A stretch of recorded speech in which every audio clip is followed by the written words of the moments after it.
Ken Hall, Executive Secretary for 3 affiliated tribes and also Chairman of the Board for Missouri River Resources, the tribally owned oil and gas company. Well, let's start out by talking about the Missouri River Resources and kind of what you do. Well, I tell you what, Dave Williams is our CEO. We're both enrolled members of the 3 affiliated tribes. A few years ago, it was just an idea on paper and a concept. And fast forward to last year where they drilled their first 4 wells. Very historic event where the tribe has been involved with oil and gas since the early 50s. But we've never drilled our own wells until last year.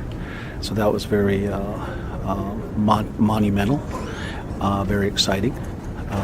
And now they're also engaging in midstream activities as well.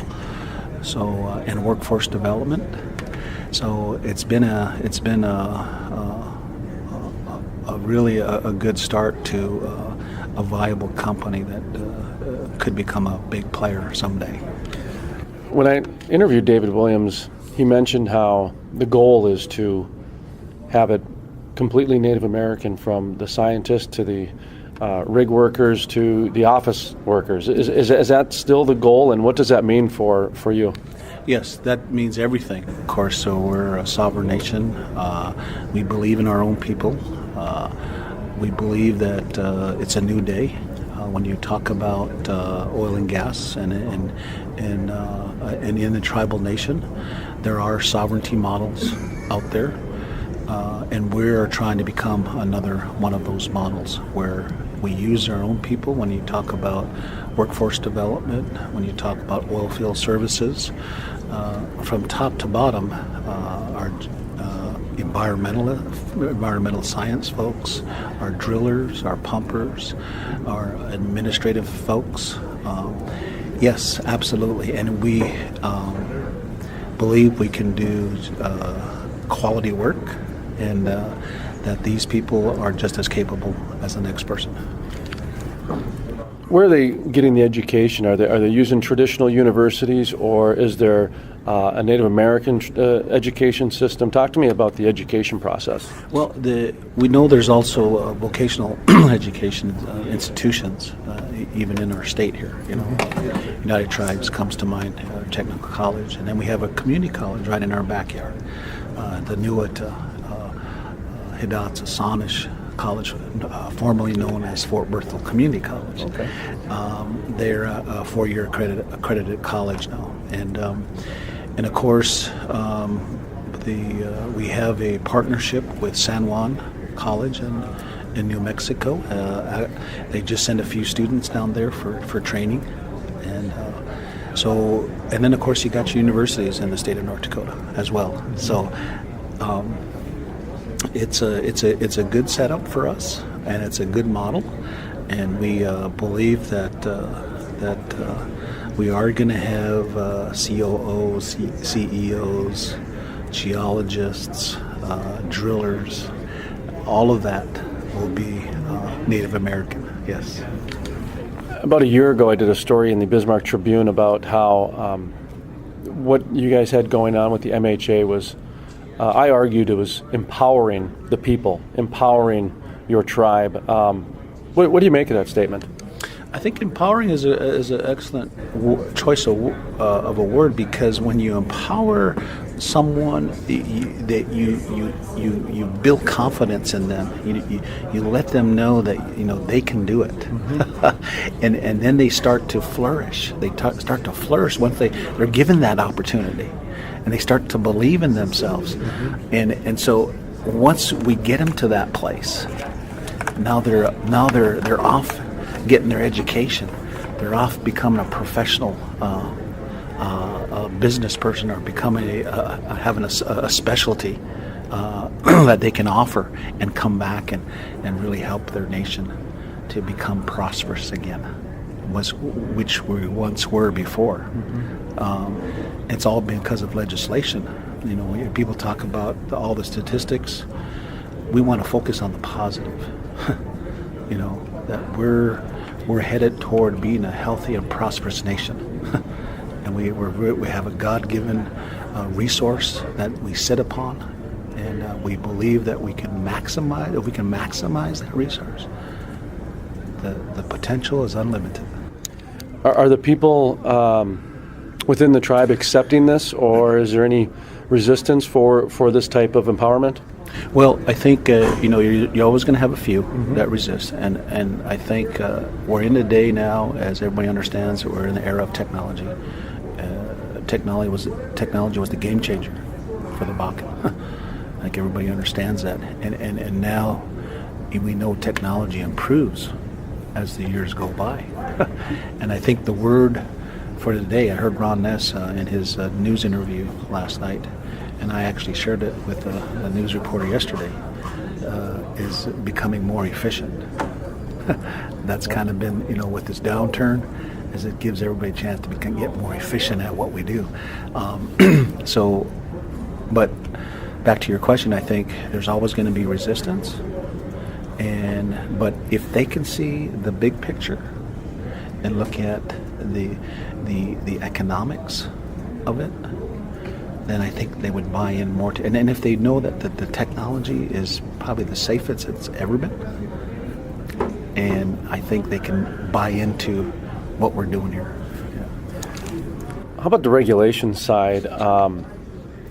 I believe when I talked to David Williams at one time, a permit took months and months and months, whereas a private landowner in North Dakota could get one in 2 days, 3 days. Talk to me about the working relationship with permits and regulations and just that sort of. Well, I'm glad you brought that up, because that was one of the same questions that young lady had there. And early on, when the leasing happened, 06, 07, like you said, if you're off the reservation and you're a private owner, it took you 4 steps from signing a lease to getting your first royalty check. Okay, now you step on the reservation with all the federal regulations that are in place. 49-step process. Because it's a cumbersome process. You have all these federal agencies that have to be a part of that process, and they have 3 different routing numbers, and it's very complicated. And not everybody understood that, and therefore a donut hole was created. When you would drive at night and you could oversee the landscape, there was all these flares outside the reservation, and it was completely dark on the reservation. That there was a donut hole. All the activity was around, but nothing going on, because of the regulations and because of the cumbersome process. Nobody actually knew what that process entailed. But and then of course, we had to try to streamline the whole process from a land and mineral owner's perspective, which I am as well. We had an association early on where we lobbied and also were advocates on behalf of the land and mineral owner, where we tried to create a one-stop shop. And it's still being developed to this day. A one-stop shop service center, and we believe that's could be in Denver, where all tribes can utilize it when it comes to leasing and right-of-ways, to streamline the whole process. And so that's still in the works. And also, but we got a little better at it as far as timelines, and trying to become more efficient. Back to that word again. How about opportunity? You mentioned that word earlier. Are you seeing any spin-off businesses start up within the reservation with whether it's a short-haul trucker, long-haul trucker, or maybe just a guy with a pizza shop? I don't know. Are you seeing any sort of entrepreneurship happening? Oh yeah, definitely. The opportunities are tremendous. I think before the boom, we probably had a handful of Native American businesses, contractors. Today, I think I want to say there's well over 250. Wow. That have their own business. If it's oil field services, if it's roustabout, if it's trucking, so it's been tremendous opportunity for those folks. And then we created also, when I got in office 3.5 years ago now, what they call community development corporations. They have their own charter, their own mandate from the Tribal Business Council, their own bylaws, appointed boards, and they work on housing projects. They also work on businesses on like Main Street, like a coffee shop, which is opening, a hair salon, a flower shop. Those type of businesses are opening on Main Street as we speak. So, yes, the spinoffs have been tremendous and have been really an opportune time for if you're an entrepreneur and wanting to get into business. Yes. Final thoughts. What do you want people to know about the 3 affiliated tribes and what you guys are trying to accomplish? Well, I think for starters, the state of North Dakota and also the industry have to realize that we're big players when you look at the Bakken. There was an article a few weeks ago that 2/3 of the whole Bakken is in western North Dakota. That's us.